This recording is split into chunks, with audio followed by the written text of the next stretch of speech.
Well, here we are, folks. Grant Edwards here from Liberty Tiny Homes, and of course my one and only tiny home. So we've jacked her up 700 because that gives us a bit of clearance in case there's any boulders or rocks there on this base course down there. It was very low. We took the axles off because I didn't think they were good enough, and I had a rough welder and it was blowing like crazy, and it was very difficult to do a decent weld. I've done a neat weld. I've done a good weld, but it's just not very neat.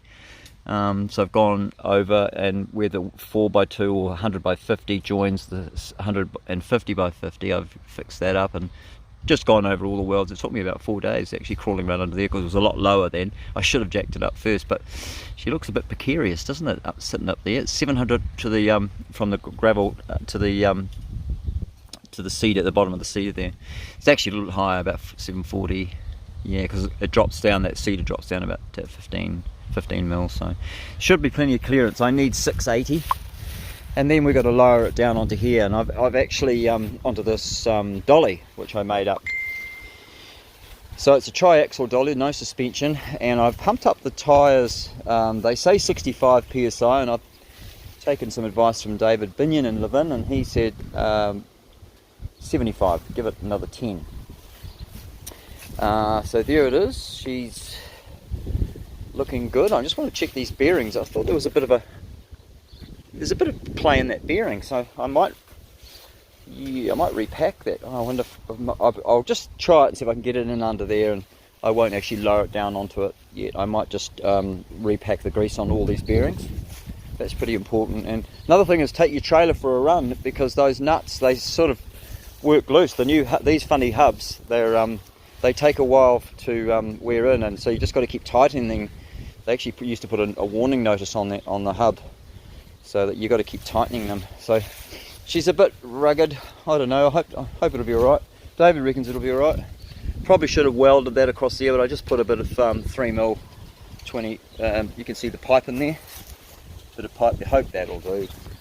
Anyway, so this is the big long drawbar, and the house is going to be about here, and then we'll put a nice big support. I'll probably actually just weld up a nice big support that's quite wide across there, and then some sort of a bit of 1/2 inch dropping down, and a nice big bolt underneath so it can't go anywhere. And then what I'll probably do is I can either weld it or probably look, well, you're not going to see it, I suppose. I suppose I can weld it, or I could bolt it so I could take it off, maybe, don't know. So there it is. Have a look under there. She's a bit overweight, this girl. I'd say she's about, wow, the old 3-ton jack was groaning a bit, so I don't know whether you take it up to 3 tons. So it's either, I'd say she's over 6 ton. I'd say this girl is you know, that dolly there is rated for 6.6 tons. So yeah. Anyway, we've got to. This is just to take it. It's not to take it on the road. That dolly is just to take it around the front. I just want to get it out of here because there's rain coming, and it can get a bit squishy in here. This time I'll make sure I take those stubs. That's really important, especially if you've got your low profile tyres that don't want to go over one like that. That's only about 20 mil, but boy oh boy, that'll do some damage. So the most important thing is tyre inflation. Make sure your tyres are very highly inflated. You want about 90 on those little, in fact I don't even anymore recommend those little 13-inch low profile tyres. I think you're better off going with these, and just, you know, your house can be a little bit higher. Well, big deal. So what? You're going to take the tyres off anyway and lower it down. You're not going to leave tyres sitting under a tiny house for 10 years. You can use those tyres for something else. And those of you who've got suspension, just unbolt everything. Take the whole lot apart and use it for something else. Don't, whatever you do, leave them under there. And if the council come around, and just tell them you're just getting some maintenance done, which is probably what you're doing anyway, isn't it? You're going to do some maintenance before you stick it back under there again. So here it is. So what I do is I just bolt these here go on the front. So when I get a warrant, I've got a special little jig that sits on top there. I actually made this out of a track from a sawmill that I got from China. It's quite useful. I've got one more so I can make another dolly if anybody wants one. So she's a bit rugged. It's a prototype, you know, you rush it through, you don't take your welds are a bit messy, but if I was going to build a nice one, I'd take my time and do a nice job of it. But it's good. I think I like it. It's great. And there's no real need to disconnect that. You could actually, that actually just pivots, but you could have it on, yeah, I guess it's a good idea for it to be like that.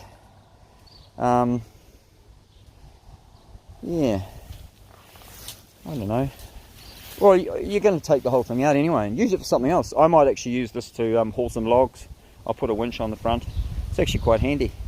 And I reckon I've got a 4-ton yacht. I might actually make up something, and boy, with that, just about put an extension on it, couldn't you? A longer one, and just put it in the water and float her on 1.5 meters to the keel line, water line. Anyway, so there's the old tractor. You reckon she'll be able to tow it? Now that's another thing I did. I used one of those cheap solar controllers. What do you call it? No, solar panel without a controller. Just stuck it on. It doesn't say you have to use one of those. I thought it was built-in one. Anyway, it's a good battery. That, well, it's ruined now. I put 21 volts into it and cooked it, and I've done the same to my Fairmont, the lovely Fairmont. Okay, so we're going to lose the light soon. So I've got no gas because I bent the gas. But I've got gas inside, so I might go in there. I might actually start, now that I've made it high, difficult. I probably should have. It feels like quite heavy in the front. And, you know, I've got a heavy washing machine. I've got a big heavy shower. I've got a fridge there. You know, there's a lot of heavy stuff there. So I hope she'll be all right. It's I've set it at about 55% because I'm quite heavy in the front here. And not so heavy in there, but she's a big beast. You know, don't ever build something like this. Build it out of you know, poly panels, and then just put some battens down and glue those cedar panels. All that cedar is only about 300 kgs. So if you just put some poly panels and just glued it on, and then a bit of 3mm maple or something like that, which is cheap, just glue that on as well, and then leave some of it, you know, just, you know, like in the bathroom, just leave it. It looks lovely. So Metalcraft do that, and there's another outfit too. There's a few outfits doing it, and they're quite reasonable. I got a quote for an 8-meter trailer. Was it 8 or 6? Oh, it might have been 7 or 8. It was like $3,200 with the lofts and everything. That's the shell and the lofts and the roof and the gutter and all the flashings and everything. Pretty good, eh? That's the way to go. Nice and light. This is ridiculous. Yeah, this is going to find a permanent home somewhere. I mean, you'd be mad to go on the road with this. It's just too heavy, man. It's just too heavy, too dangerous too. You know, look at it sitting there. Okay, see you guys.